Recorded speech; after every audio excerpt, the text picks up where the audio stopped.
नमस्कार मित्रों, आपका स्वागत है इस विशेष और ज्ञानवर्धक वीडियो में।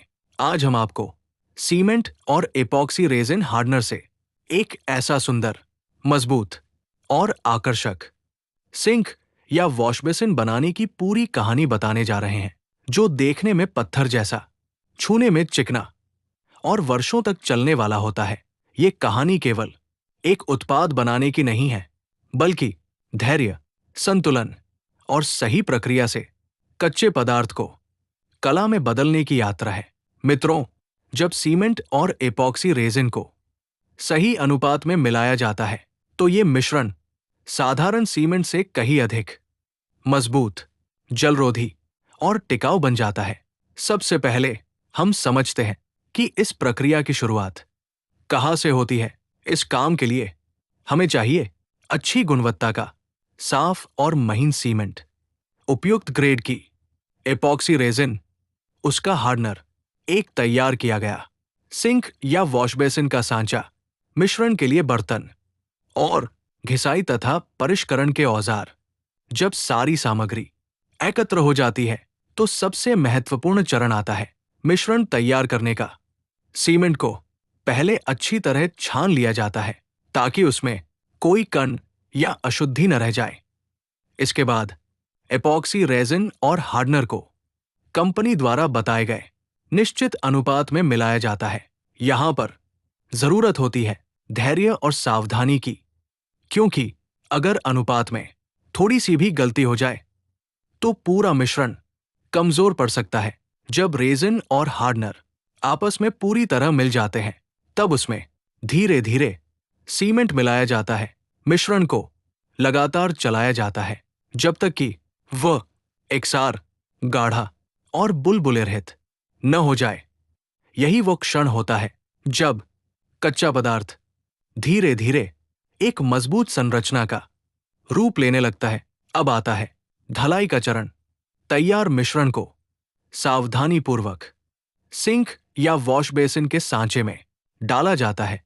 ढलाई करते समय यह ध्यान रखा जाता है कि मिश्रण हर कोने तक पहुंचे, कहीं भी खाली जगह या हवा का बुलबुला न रह जाए।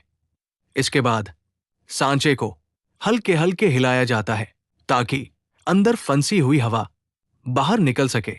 ढलाई के बाद यह मिश्रण तुरंत सख्त नहीं होता। इसे धीरे धीरे पकने के लिए समय दिया जाता है। प्रारंभिक अवस्था में इसे कम से कम 24 घंटे तक छेड़ा नहीं जाता। इस दौरान सीमेंट और एपॉक्सी आपस में रासायनिक रूप से जुड़ते हैं और एक मजबूत ढांचा तैयार करते हैं। 24 घंटे बाद जब यह आंशिक रूप से सख्त हो जाता है, तो सांचे से सावधानीपूर्वक निकाला जाता है। अब शुरू होती है घिसाई और परिष्करण की प्रक्रिया। सबसे पहले खुरदरी सतह को मोटे ग्रिट वाले सैंडपेपर से धीरे धीरे घिसा जाता है। इसका उद्देश्य होता है असमानताओं को हटाना और आकार को संतुलित बनाना।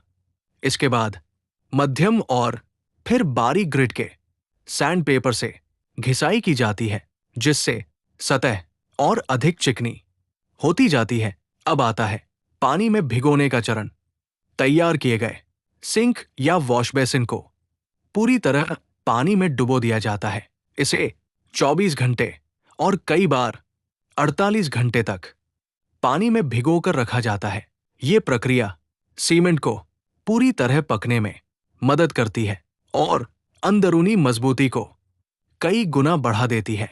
पानी में भिगोने के बाद उसे बाहर निकालकर प्राकृतिक रूप से सूखने दिया जाता है। जब यह पूरी तरह सूख जाता है, तो उसकी सतह और भी सख्त और स्थिर हो जाती है। अब आता है इस पूरी यात्रा का सबसे सुंदर चरण, रंग और सौंदर्य का। इस चरण में एक्रेलिक पेंटिंग की जाती है। एक्रेलिक रंग सतह पर अच्छी तरह चिपकते हैं और पानी से प्रभावित नहीं होते, चाहे प्राकृतिक पत्थर जैसा रंग हो या आधुनिक कलात्मक डिजाइन। एक्रेलिक पेंटिंग इस सिंक को एक अनोखी पहचान देती है।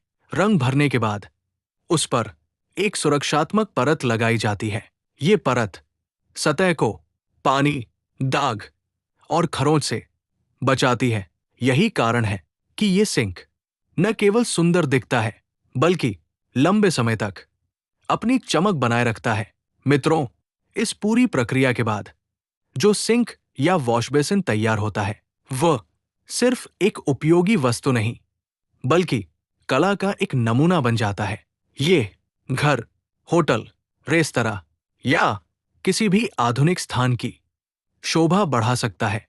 सीमेंट और एपॉक्सी का ये संयोजन ये सिखाता है कि अगर सही तकनीक, धैर्य और मेहनत हो, तो साधारण चीजों से भी असाधारण परिणाम प्राप्त किए जा सकते हैं। तो मित्रों, ये थी सीमेंट और एपॉक्सी रेजिन से सिंक और वॉश बेसिन बनाने की पूरी कहानी, शुरुआत से अंत तक। आशा है ये जानकारी आपके लिए उपयोगी और प्रेरणादायक रही होगी।